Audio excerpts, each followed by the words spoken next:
Thank you, Anna, for the beautiful, uplifting music. And thank you, Stephanie, for your invitation to your beautiful service here today.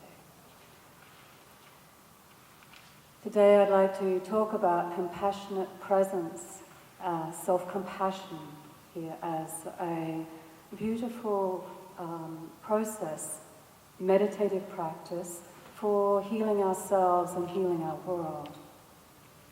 And I'd like to start with a verse from the Buddha, from the Dhammapada, where he said, "A peaceful heart gives birth to love. When love meets suffering, it turns to compassion. When love meets happiness, it turns to joy." So the teachings on compassion fall under the umbrella of what is known as the four divine abodes in Buddhism, the four divine abodes of the boundless heart, of love, compassion, joy, and equanimity. So I'd like to speak about particularly self-compassion as this crucible of transformation for healing our own pain and the pain in the world. And compassion is a very complex feeling. It's a combination of loving kindness plus generosity plus empathy plus a desire and a wish to alleviate that suffering. The ancient Pali Sanskrit word for compassion is karuna. And karuna has a very interesting translation. It means the quivering in the heart in response to another being's pain or to our own pain, that quivering in the heart. And I love that translation because it's a very felt sense, an embodied sense of what compassion is about. So compassion is born in us when the heart and mind is open and has an open responsiveness to the suffering in ourselves and in others. There's four different levels of cultivating compassion. There's self-compassion, compassion for others, altruistic compassion, and universal compassion. So today I just want to focus on that one aspect of self-compassion. And I've always been touched by Leonard Cohen's words in his song, Anthem, where he says, "Ring the bells that still can ring. Forget your perfect offering. There is a crack in everything. That's how the light gets in." So this speaks to me so beautifully. It's the wound in our tender heart. It's the crack where the light gets in that needs our love and compassion most for healing. And sadly, it seems it is often the most difficult place for us to generate self-compassion. So many people have so much problem with generating and cultivating and directing compassion towards oneself. His Holiness the Dalai Lama said that this epidemic, if you like, of low self-esteem and low self-worth, particularly in the West, he says, is a lack of compassion for oneself. I thought that was a very pertinent, interesting, poignant remedy. A lack of compassion for ourselves. And what I've noticed with many good and generous and kind and caring souls is that if you don't have compassion for oneself, one so easily gets unbalanced, and this leads to compassion fatigue or burnout or overwhelm. Recently, I attended a wonderful workshop with David White, an interesting poet, and felt very inspired by his poetry. And he said, self-compassion is a form of faith, a faith in the way each of us holds the great conversation of life. A lack of self-compassion can often be traced to our inability to come to terms with the parts of ourselves we've disowned. The parts of ourselves that we've disowned, that we don't want to look at, that we don't want to engage with, we don't want to feel. So self-compassion is about directing the light of awareness, a kind, caring attention towards our own problems, pain and emotional suffering. You need to feel compassion for those tender parts of your inner life. You need to be the container for your pain rather than fall into the well or be overwhelmed by your hurt or sorrow. So, however, in order to meet that emotional pain and not be overwhelmed by it, we also need to grow equally a steady, mindful presence, the ability to attend, to be with ourselves.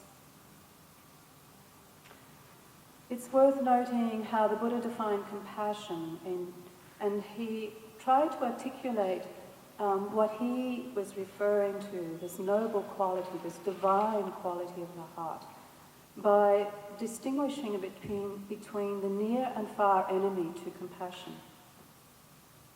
The far enemy, what he called the far enemy, was considered to be the opposite to compassion, which is clearly cruelty or meanness. We can easily see the opposite to compassion. The near enemy, however, is something that looks like compassion, is similar to compassion, but is not quite the quality that the Buddha was referring to.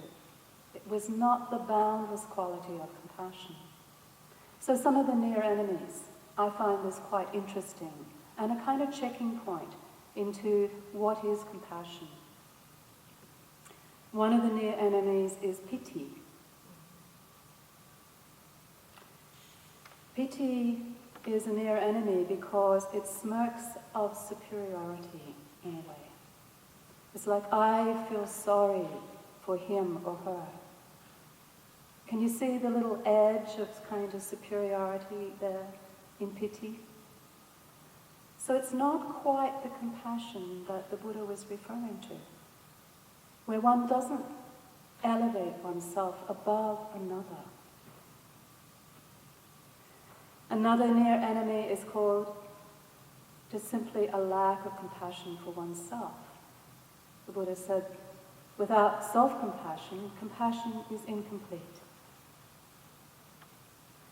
And sometimes this can translate as, well, my needs don't really matter. And we can think about how much we are conditioned, in a way, and trained to look after, to care for, to please others, sometimes at our own expense, and neglect oneself. So how important it is also to cultivate compassion for oneself. Another near enemy to compassion, pitfall, is aversion to feeling the suffering and pain and hurt and fear in ourselves and in others. Because it's difficult to feel that. It's difficult to keep our hearts open in that fullness of that embrace and accept a radical kind of acceptance of our own feelings and others' feelings. Another near enemy is fear. Fear of being sometimes totally overwhelmed by someone else's terrible sorrow, like a great burden. Being overwhelmed can lead us into a state of grief and deep sadness, which is actually not compassion. Compassion is the quality that we need to respond to that grief. On the positive side, one of the lovely qualities that can really cultivate, and is actually a building block for cultivating compassion, is empathy. Empathy is a forerunner for compassion.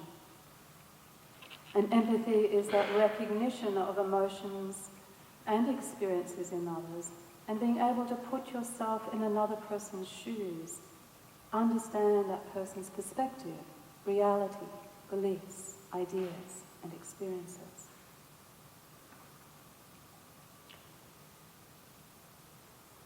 I've been very interested recently in neuroscience. I did a master's in neuroscience, And a fascinating, growing amount of evidence and research is also being done on compassion lately and its effects on the mind-body connection. And at the Centre of Altruism, Care and Compassion at Stanford University, there is strong evidence now that the person who practices compassion feels greater positive emotional states, has greater markers and indicators of well-being and happiness, and it enhances their immune system.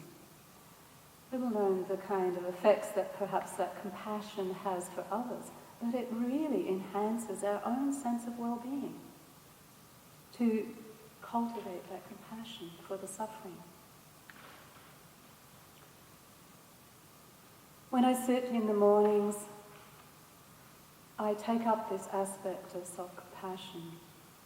I sit quietly, listen to the beautiful birds song, cacophony of the early morning bird chorus in the valley near my house.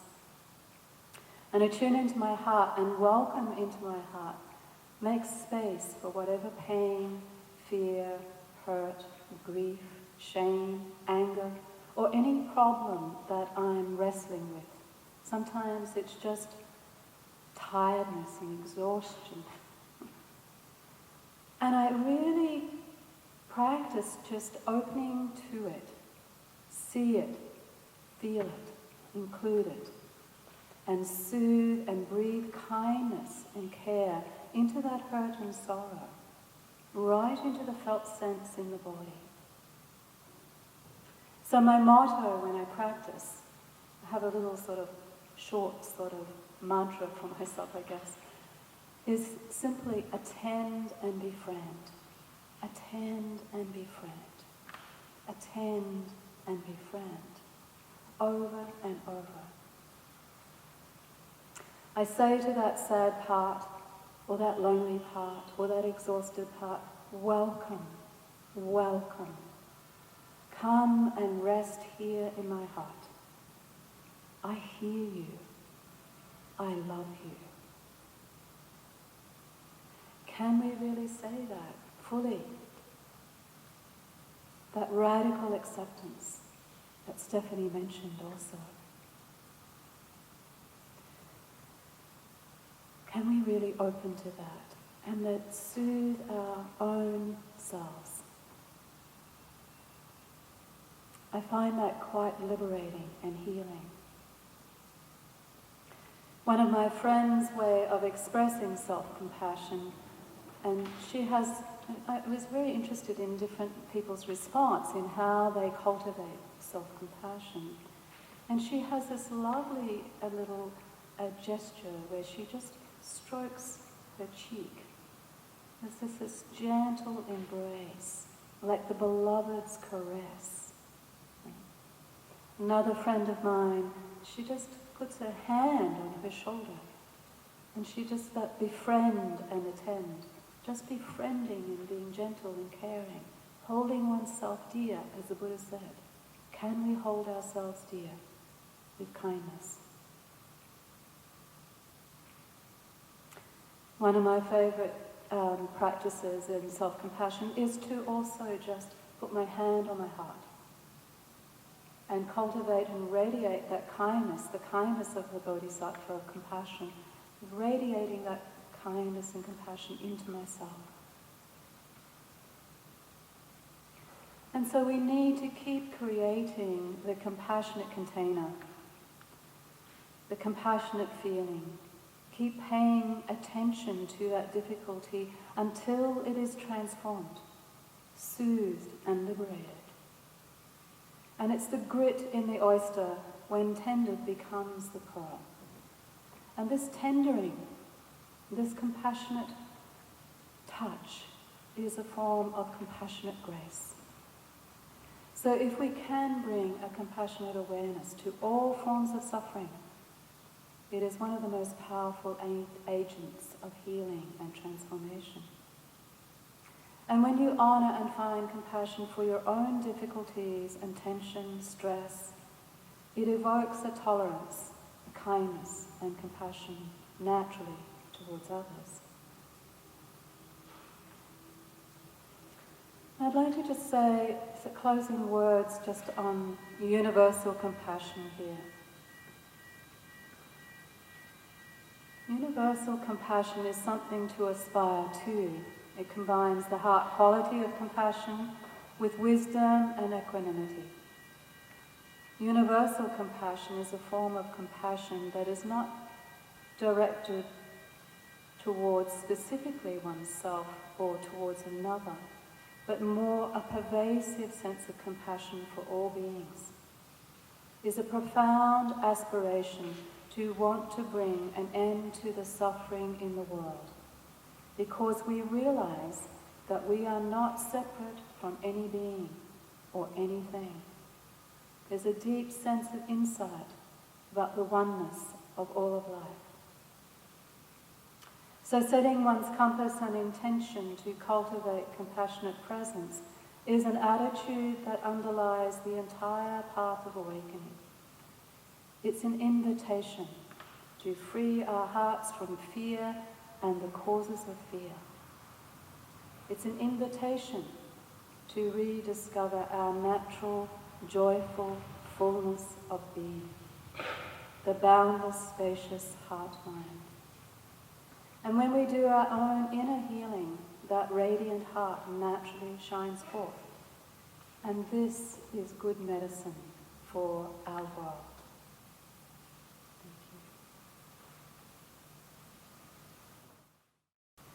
Thank you. To just place your hand on your heart, or stroke your cheek, or hug your shoulder, in whatever way feels appropriate for you.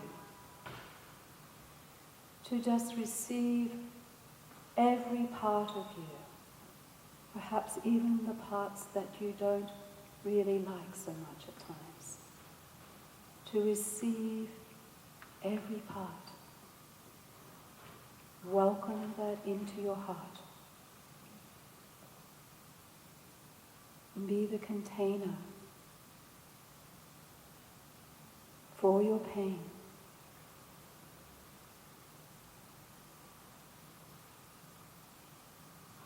Let it know that it can rest here.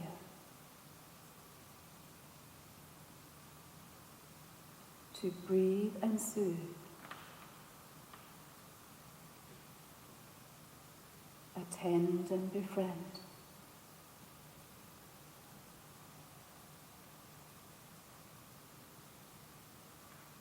To understand yourself deeply. And to love yourself deeply, without reservation.